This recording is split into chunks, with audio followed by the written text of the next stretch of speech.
नमस्कार, मेरा नाम भाऊ तोरसेकर। आप देख रहे हैं प्रतिपक्ष। दोस्तों, कुछ महीनों के बाद प्रतिपक्ष पर हिंदी वीडियो डालना मैं बंद करने वाला हूँ, क्योंकि जो मेरे दर्शक या श्रोता हिंदी ही वीडियो सुनना चाहते हैं उनके लिए मैंने अलग से प्रतिवाद ये यूट्यूब चैनल बनाया है। ये वीडियो यहाँ डाल रहा हूँ, वैसा ही प्रतिवाद पर भी डाल रहा हूँ। तो जिनको सिर्फ हिंदी वीडियो सुनने हैं वो प्रतिवाद के सब्सक्राइबर बन सकते हैं। नीचे मैंने डिस्क्रिप्शन बॉक्स में लिंक दे दी है, आप वहाँ जाकर सब्सक्राइब करें। और सिर्फ हिंदी अगर सुनना है तो वहाँ भी सुन सकते हो। दोस्तों, अभी आज के विषय की तरफ मैं मुड़ता हूँ। आखिर कांग्रेस का ट्रम्प कार्ड बाहर आ गया। पिछले 10-15 साल से हम कांग्रेस का एक ट्रम्प कार्ड है, कांग्रेस के पास एक ट्रम्प कार्ड है, ये बातें सुनते आए हैं। 2004 में राहुल गांधी चुनाव की राजनीति में आ गए। उनकी माताजी सोनिया गांधी ने अमेठी अपना चुनाव क्षेत्र अपने बेटे को सौंप दिया और वहाँ से राहुल गांधी चुनकर आए। लेकिन अमेठी के लिए उन्होंने क्या किया क्या नहीं किया इसकी बहुत सारी चर्चा हो गई है। और 3 बार वो चुनकर आए। उसके बाद 2019 में वहाँ से चुनाव हार भी गए। स्मृति ईरानी ने उनको हराया था। लेकिन एक बात और है कि राहुल गांधी जब कांग्रेस के अध्यक्ष बनने निकले 2014 के बाद, तब बार बार मोदी जी ने चुनाव जीतने के बाद कांग्रेस के पास और एक ट्रम्प कार्ड है, ऐसी बातें मीडिया में जोर शोर से उठाई जाती थी। और ये ट्रम्प कार्ड और कोई नहीं था तो राहुल गांधी की छोटी बहना प्रियंका वाड्रा का था। यानी प्रियंका वाड्रा कैसी इंदिरा जैसी दिखाई देती है, उनकी नाक इंदिरा जी जैसी है, उनको देखकर बहुत सारे पुराने ज़माने के लोगों को इंदिरा जी की याद आती है, ऐसी बातें बार बार बताई जाती थी।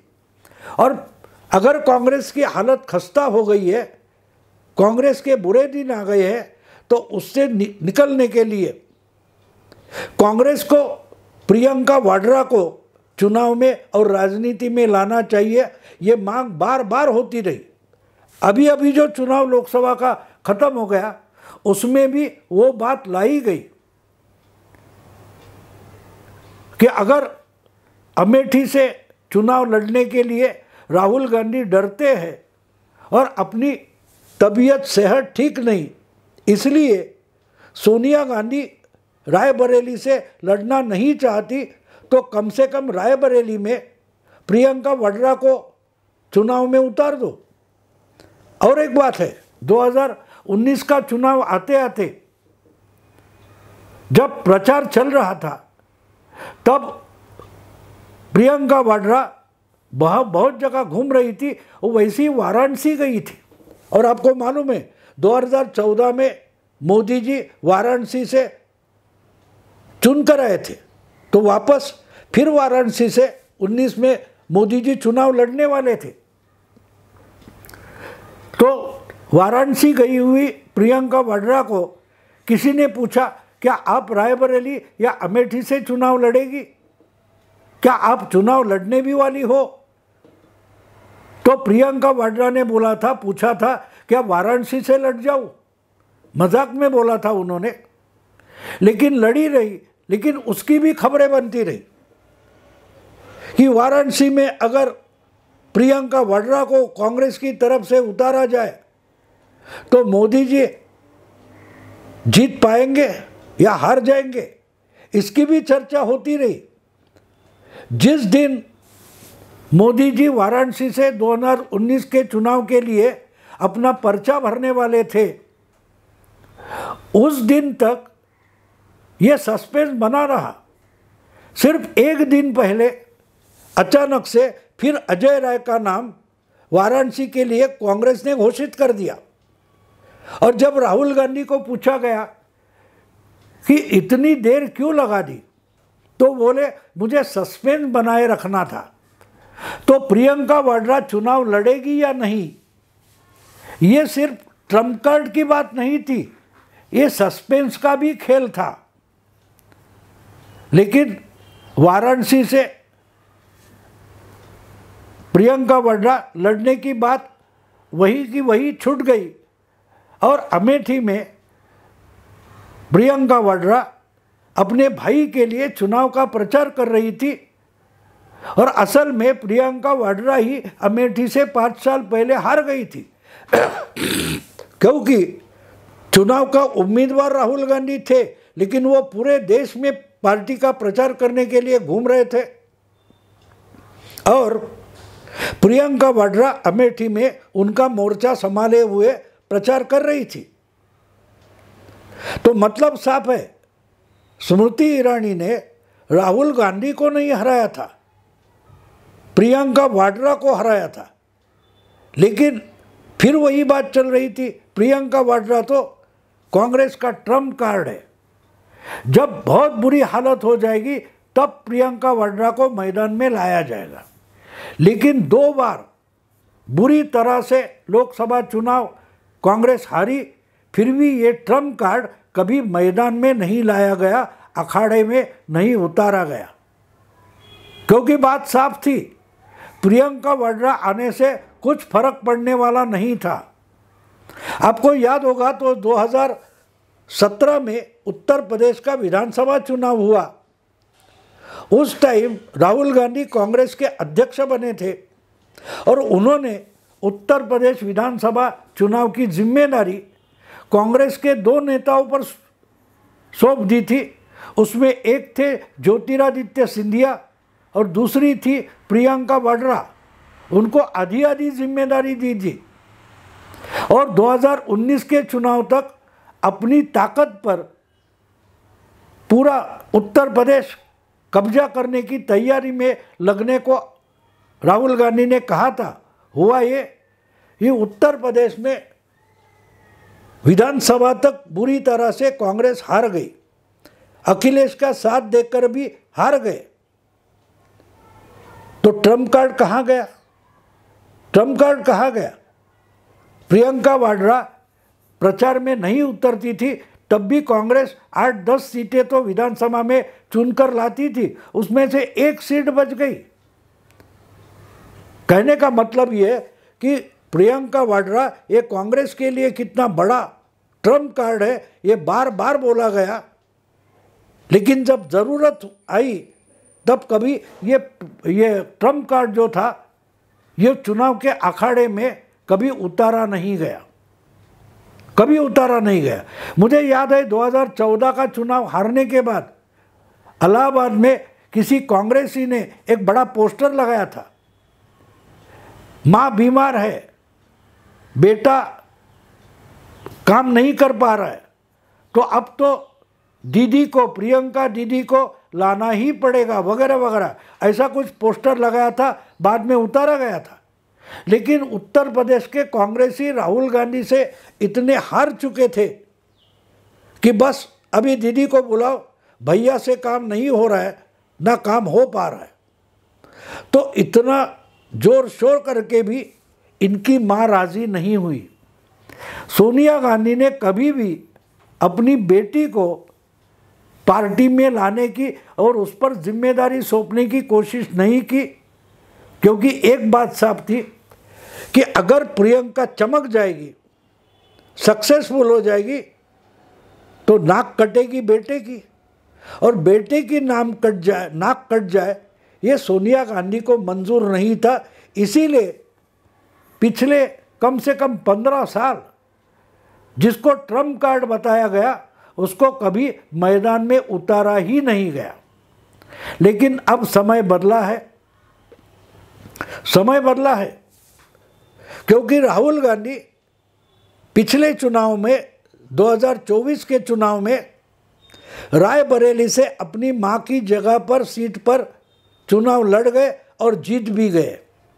लेकिन उन्होंने सिर्फ रायबरेली से चुनाव नहीं लड़ा था, उन्होंने साथ साथ वायनाड केरल से भी चुनाव लड़ा था। और उस वक्त इंडी अलायंस की एक मित्र पार्टी, दोस्त पार्टी सीपीआई ने अपना कैंडिडेट वहाँ खड़ा किया था, वो हार गया। लेकिन सीपीआई ने उस वक्त एक सवाल पूछा था कि अगर आप वायनाड से चुनाव लड़ रहे हो और जीत गए तो क्या रुकने वाले हो या फिर रायबरेली या अमेठी में राहुल गांधी भाग जाने वाले हैं? ये सवाल एनी राजा ने पूछा था। एनी राजा वायनाड से लोकसभा का चुनाव लड़ रही थी। और आपको मालूम है केरला एक ऐसा राज्य है कि जहां इंडी अलायंस के जो मार्क्सिस्ट पार्टनर है वो कांग्रेस के खिलाफ लड़ रहे थे, और इसीलिए वहाँ से इंडी अलायंस के दो दलों में सीधा मुकाबला हो गया। एनी राजा हार गई, फिर से राहुल गांधी जीत गए क्योंकि वो कांग्रेस का गढ़ माना जाता है। लेकिन वो चुनाव का वोटिंग खत्म होने के बाद राहुल ने रायबरेली से पर्चा भरा, चुनाव लड़ा और जीत गए। और जब आप किसी भी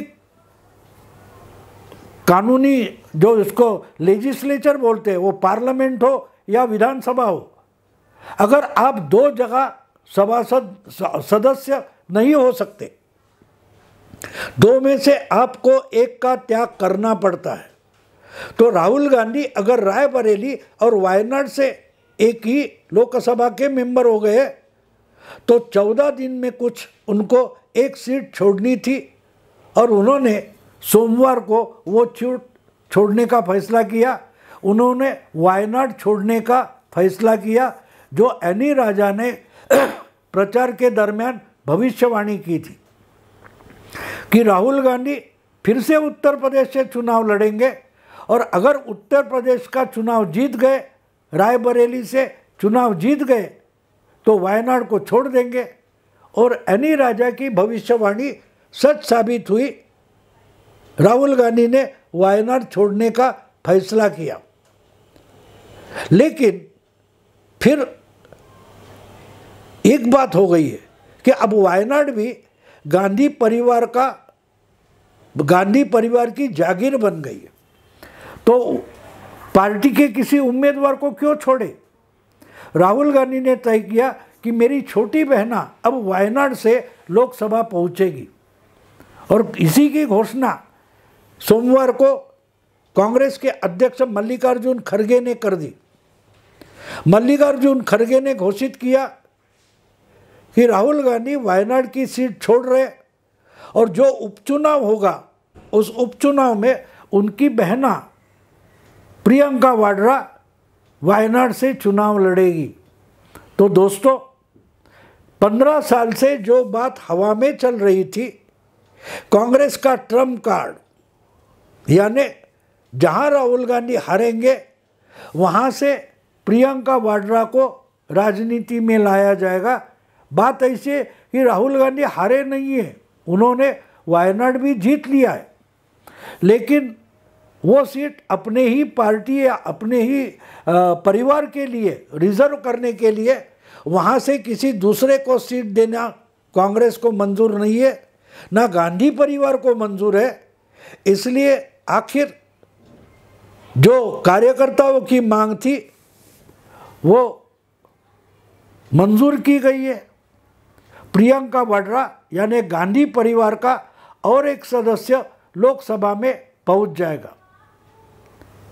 2004 से लेकर आज तक हर लोकसभा में गांधी परिवार के 2 सदस्य हुआ करते थे, लेकिन सोनिया ने जबकि इस बार चुनाव ना लड़ने का फैसला किया था, तो राहुल गांधी को 2 जगह से लड़ना पड़ा, और अब दूसरी जगह खाली कर दिए तो दूसरा गांधी परिवार का सदस्य लोकसभा में पहुंच जाएगा, उपचुनाव हो गए उसके बाद। लेकिन क्या असलियत में प्रियंका वाड्रा कांग्रेस के लिए ट्रम्प कार्ड साबित होगी? मुझे बिल्कुल नहीं लगता, क्योंकि अगर उनका उतना ही करिश्मा होता प्रियंका वाड्रा का इतना ही करिश्मा होता तो जहाँ से भैया हार गया है और डर गया है, उस अमेठी से इसी पहले जनरल इलेक्शन में प्रियंका वाड्रा चुनाव लड़ सकती थी या रायबरेली से लड़ सकती थी। बहुत लोगों की यह अपेक्षा थी कि अगर सोनिया गांधी ने राज्यसभा जाना पसंद किया है तो रायबरेली में प्रियंका वाड्रा को लड़ाया जाएगा, उतारा जाएगा, लेकिन वो तो हुआ नहीं। लेकिन दोनों जगह से जो चमत्कार हुआ, बीजेपी का बहुमत घट गया और दोनों जगह से राहुल गांधी जीत गए तो एक सीट खाली हो गई है और उस सीट से उपचुनाव लेना ज़रूरी है। 6 महीने में ये उपचुनाव लेना कानूनी ज़रूरी होता है। तो वहाँ से अब प्रियंका वाड्रा का नाम घोषित किया गया है। खुद राहुल गांधी की हाजिरी में मल्लिकार्जुन खड़गे ने प्रियंका वाड्रा का नाम घोषित किया है और दोनों भाई बहनों ने गले लगाकर उसकी खुशी कैमरा के सामने जताई भी है। सवाल वो सीट जीतने का है नहीं, वो आराम से जीत जाएगी। अगर कुछ भी काम ना करके भी वायनाड से राहुल गांधी 2 बार चुनाव जीत गए तो उपचुनाव में गांधी परिवार का दूसरा सदस्य भी जीत जाएगा, उसमें कोई दो राय नहीं है। लेकिन सवाल ये है कि क्या प्रियंका वाड्रा चुनाव की राजनीति में उतरने के बाद कांग्रेस को फिर से वो अच्छे दिन आएंगे जो इंदिरा जी के ज़माने में थे, नेहरू जी के ज़माने में थे या राजीव गांधी के ज़माने में थे? क्या वो अच्छे दिन प्रियंका वाड्रा कांग्रेस के लिए वापस ला सकती है? अभी जो चुनाव हुआ वो 52 से लेकर 99 तक कांग्रेस ने जंप मारी है, उसको एक परिस्थिति कारण हुई है। जो माहौल बनाया गया उसका फायदा कांग्रेस को मिला है। लेकिन अगर फिर से लोकसभा के मध्यावधि या जनरल चुनाव हो जाते हैं, स्नैप पोल हो जाता है, तो क्या अपने भैया जहाँ कम होते हैं वो खामी प्रियंका वाड्रा भरकर दिखा सकती है? ऐसा मुझे तो नहीं लगता। जितनी मेरी राजनीतिक समझ है उस पर प्रियंका वाड्रा खरी उतरने की कोई संभावना मुझे नहीं दिखाई देती। तो ट्रम्प कार्ड बोलते रहेंगे, आसान चुनाव के लिए उनको चुनाव में उतारा गया, वो संसद में पहुंचेगी, लोकसभा पहुंचेगी, लेकिन जब प्रतिकूल परिस्थिति होती है उस पर खरा उतरना प्रियंका वाड्रा के लिए आसान है? बहुत जल्दी 2 साल में विधानसभा के उत्तर प्रदेश के चुनाव आने वाले हैं। अखिलेश और गांधी परिवार मिलकर क्या बीजेपी को विधानसभा में हरा सकते हैं? अभी बहुत बड़ा सवाल है कि 8,500 रुपये खटाखट खाते में आने वाले थे, इसके लिए लोगों में चर्चा शुरू हो गई है। उसका बवाल खड़ा होगा, उसका सामना राहुल गांधी और प्रियंका वाड्रा कैसे करेंगे, उस पर अगली राजनीति और चुनाव की राजनीति निर्भर है। इसलिए मैं इतना ही बोलूँगा कि ये ट्रम्प कार्ड है, उसकी अग्नि परीक्षा अगले कुछ सालों में होने वाली है। वो इंदिरा जी जैसे, अपनी दादी जैसे दिखती है या नहीं, इससे मतलब नहीं है, क्योंकि वोटर आज का बहुत सारा वोटर है वो इंदिरा गांधी की मौत के बाद जन्म लिया हुआ है। उसको इंदिरा जी की खास चिंता नहीं है। अपने सवाल, अपनी ज़रूरतें, इस पर वोटर वोटिंग करता है। क्या इसके लिए प्रियंका वाड्रा कुछ करिश्मा दिखाएंगी, पार्टी के लिए दिखाएंगी? देखते हैं दोस्तों क्या होता है। अभी यहाँ रुकता हूँ। अगर ये वीडियो पसंद आए तो लाइक कीजिए, शेयर कीजिए, सब्सक्राइब कीजिए और प्रतिवाद नया हिंदी चैनल है उसको भी सब्सक्राइब कीजिए। नमस्कार।